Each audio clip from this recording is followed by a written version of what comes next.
Hello and welcome to this second session in our Esports Uncovered event. The title of this session is Utilising Esports to Widen the Appeal for Sports Rights Holders, How Major Brands are Reaching a New Demographic Through Esports. My name's George Beaver and I'm the Editorial Director at SVG Europe. I'm joined by Amanda Lawson, co-founder of Hang Loose Media, a production company launched in March that specialises in sports and esports content. Prior to Hang Loose, Amanda was Global Head of Content at Gfinity Esports, and she's also worked as a consultant at IMG, Director of TV Production at the UFC, Head of Production Operations at ITV Sport, and much more besides in a 25-year career that spans live sports, esports production, magazine, and documentary shows. So over the next 15 minutes, we'll speak about why and how rights holders are expanding into esports. But first, Amanda, briefly, can you tell us a little bit more about Hang Loose Media and why you set it up and perhaps where some of that demand for content is coming from? Yeah, thanks, George. It's great to be here. As you say, I've been in the sports industry really most of my career, and then moved into esports about 5 years ago with Gfinity. And I think I'm so passionate about both that I thought this was the perfect time to kind of get back into sport, but also now use my experience and expertise and what I've learned in the esports space and offer both sort of production services at that sort of level to both esports and sports content sort of I guess people wanting great sports content.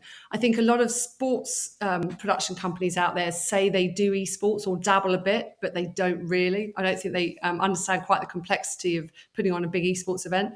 And esports producers definitely don't really ever move into the sports space. Very different kind of area.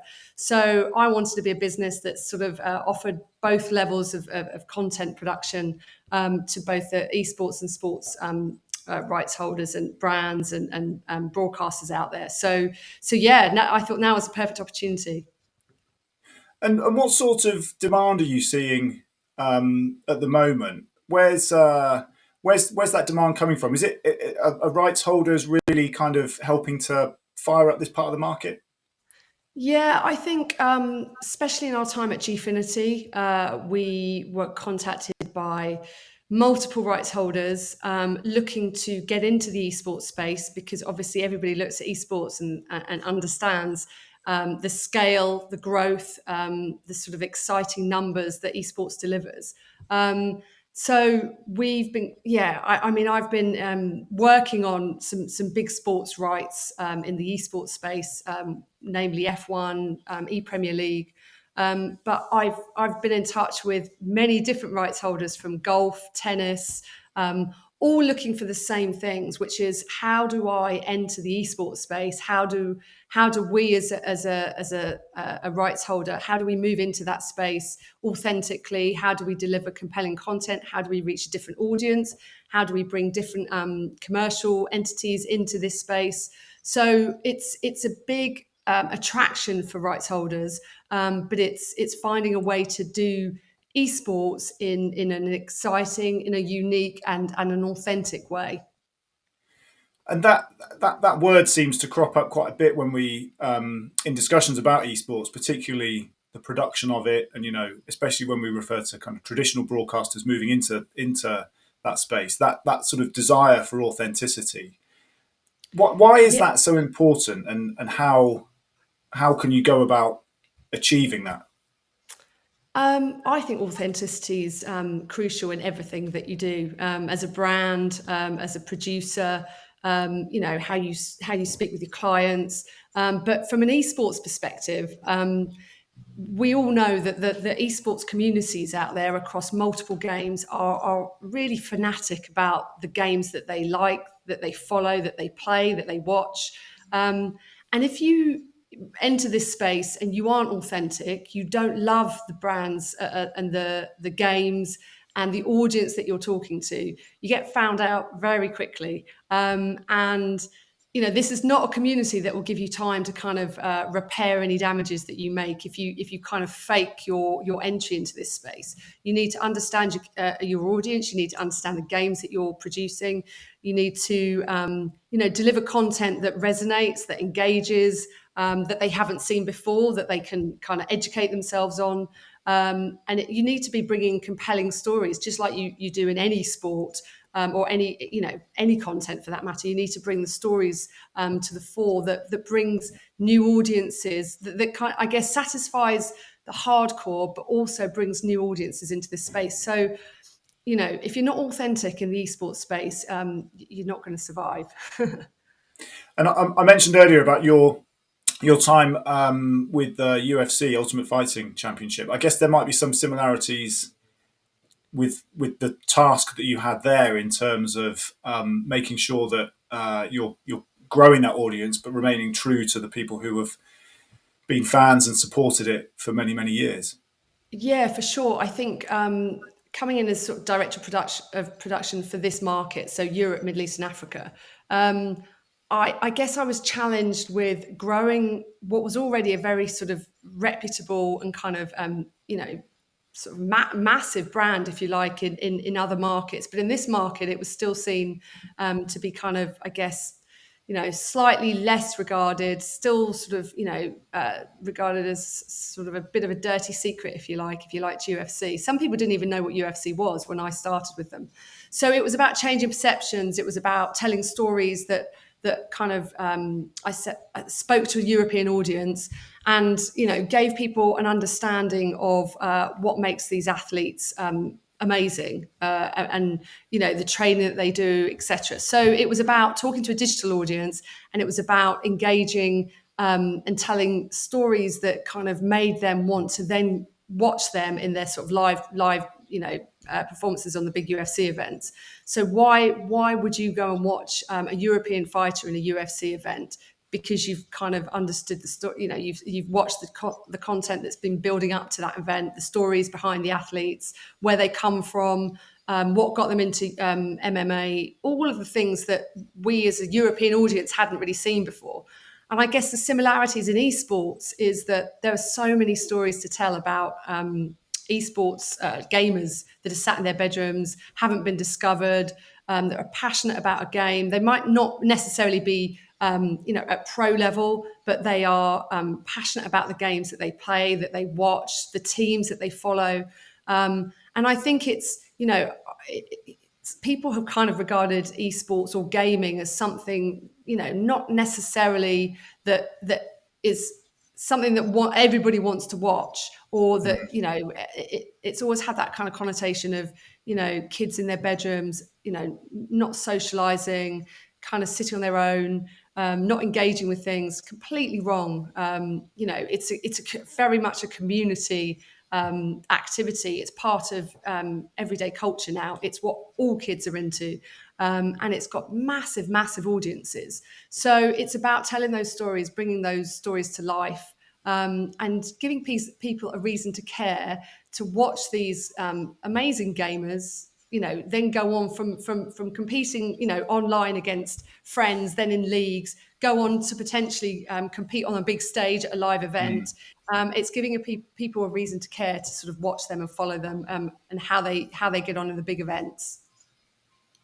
So for those rights holders that have made that push into esports, what are the main reasons for that? What are the main benefits for them? We've obviously, the title for this session talks about attracting a new demographic. Is that the number one priority that you would say from your discussions that you've had?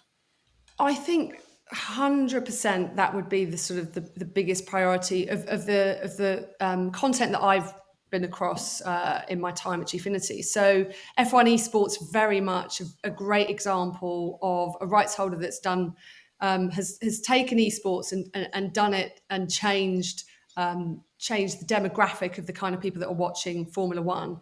I guess people would consider or would have considered Formula One to be an aging demographic, always looking to sort of figure out how are they going to bring new fans into the sport, how are they going to engage with the next generation of F1 fans. And I think they were sensible enough to realise that that doesn't necessarily have to be around the real race action on the tracks across the week, Formula One weekends. There are other ways to bring the Formula One brand to life, and to engage with younger audiences through esports. I started working on the F1 esports series. I think this is the 5th season that we're into now. And that it's a perfect example of a rights holder looking at ways to offer up different kind of content, different competition for a younger audience, and it's been hugely successful. We've seen an increase in audience numbers year on year.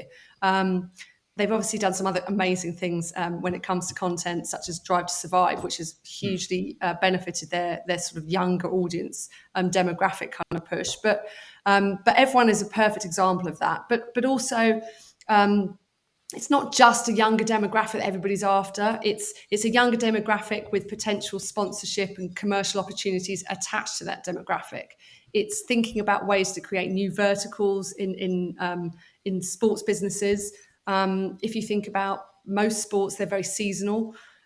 So could you have something from a competition and an excitement kind of entertainment perspective that could be not just around a season, but could continue all year round and can engage a younger audience? Well, esports allows sports to kind of continue on when they sort of finish their season. So there are many opportunities in esports that sports rights holders look at, but demographic 100% is key. But with a younger demographic, obviously brings great commercial opportunities and a chance to have all year round content and engagement with their fans. So yeah, I think it's something that a lot of rights holders are looking at, but not all of them have taken this sort of bold step to move into that space yet. But I'm hoping that will change. And so for something like Formula One, how much of a challenge is it to then move that potentially new group across to what you might call the kind of main product, if you like, of that race taking place on a Sunday afternoon, for example, that live televised coverage? How much of a challenge is it to pull that group across? I think we've done a lot of work in trying to really merge the two worlds together. So have real crossovers between esports and real world Formula One. So we've obviously done things like the virtual Grand Prix, which have brought the pros into the kind of races against celebrities. We've our Formula One esports drivers hang out now with the Formula One drivers because they represent teams as they compete in Formula One esports. So I think the two worlds have really kind of merged brilliantly, and people are watching F1 esports and are now kind of interested in the tracks that they're racing on, which actually then gets them watching the real tracks. We do lots of kind of content that actually speaks to both audiences from a track perspective. And the kind of data that you can get out of the Formula One game is so incredible that you can use that data to I guess even analyze things that are happening in real Formula One and really merge those worlds together. So it's, from a technology and data perspective that, you can almost look at the real world of Formula One through the lens of the game. And that's actually quite an exciting prospect, and something that actually other sports could take real kind of lessons from. Like the gamification of their sport is something that opens things up to a lot more people. And if there's ever any hesitancy from rights holders, what would that kind of centre around? I'm just wondering if what the barriers to getting into esports might be. Yeah, I think it's always money, budget. Yeah. Do they want to, put aside a budget? Where does that budget come from? Is it a marketing budget? Is it, what is that budget? And it's proof that is actually going to resonate into, commercial opportunities or a kind of a new revenue stream for a business. So that's the kind of, I guess that's the sort of the reticency of getting into it. And also a lot of rights holders, there might be people within their organisations that just don't get esports. They don't understand how it can work for them. And also I think people are put off by getting into esports if they can't see a natural fit with a game that marries up with their sport. But I would say that that's not always necessary. You don't have to have an unbelievable game that like a Formula One game that marries up absolutely brilliantly with your own real life sport. It can just be a way of getting into the gaming space and attracting an audience, having activities and events, gamifying your output to your audiences, and just attracting people and talking to people in a different way, and bringing in new audiences. So I think reticency is always about money and the return on that investment. But I think if you look at Formula One, if you look at E-Premier League, they've had huge success in going down this path of talking to a new audience through esports. So I think a lot more rights holders will follow in the future. And when we look at the two traditional sports versus esports, who would you say at the moment is really learning most from who, and what are the kind of main lessons which are perhaps being exchanged between the two production worlds? I think, honestly, I think there can be learnings from both. So I say esports can learn a lot from the way that sport tells stories, builds up to live events. I think there are many stories that still haven't been told in esports, and we all crave stories. We all want to hear about the big teams, the players, all the things that happen behind the scenes in esports. And I think it's getting there, but I think there's a lot to learn from sports production and high end documentary making that you see so much in sport. And I think sport as well. I think the technology advancements and the things that we're doing in esports now, that are really pushing the boundaries from a technology perspective. The move into all sorts of incredible VR, AR. Sort of things that are happening at big esports events. Again, I think esports kind of almost just say, what is it that we haven't done yet? Let's just have a go at it. So I think the flexibility and the agility of esports is something that sport could kind of learn a lot from. But the storytelling of real sport is something that esports I think needs to move into. So I think they can both learn from each other, and if they get if they do that, I think it will just help progress each area brilliantly. Well, hopefully everyone's going to learn a little bit more as well from today's sessions, and certainly from all of your contributions as well. So thanks very much, Amanda. I'm afraid that's all we've got time for today. So yeah, thanks very much for joining us.